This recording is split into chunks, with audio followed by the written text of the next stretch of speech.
If you want to modify anything about Toom Studio, the preferences is where you want to go. So I'm going to go to my preferences located on the Macintosh under the name of the application in the menu bar.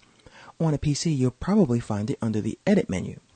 So on a Macintosh, I'll go to Toom Studio and I'll choose preferences. And what I'm going to do is wait for this dialog box to open up, and I'll go ahead and get rid of some of these tools I don't need right now. Let's go ahead and start off with General.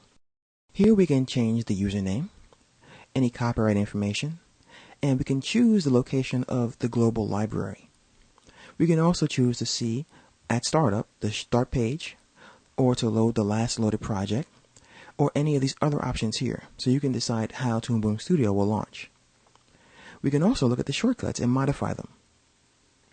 What you do here is you choose a category. Let's go ahead to the edit menu, for example. And then you choose the command that you want to modify.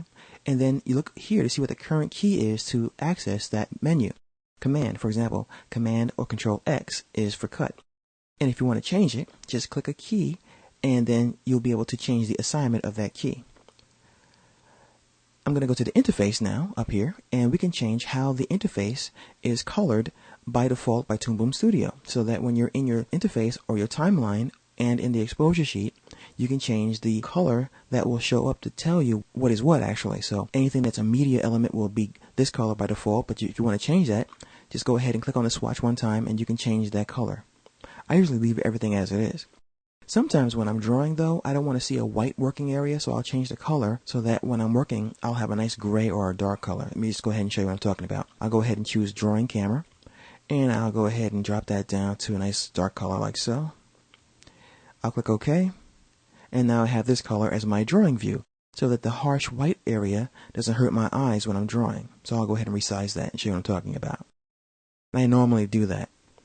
Let's return to the preferences. Now that's what the interface will do for you. Also, if you're used to traditional animation, you can work in frames or the old-fashioned way of feet in frames. So you can choose either way here, and that will show up for you in your timeline as well.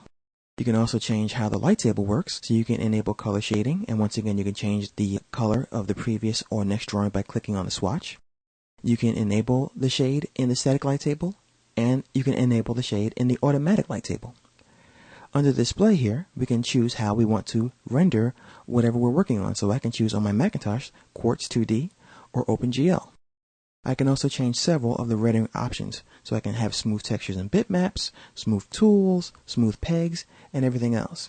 Alright, and last but not least, we have scene planning. Now, in another movie, I'm going to talk about what tension, continuity, and bias are, so we're not going to worry about that, but we can change that right here. So we can change the default tension, the default continuity, as well as the default bias in this box here, and I'm going to come back to this later on.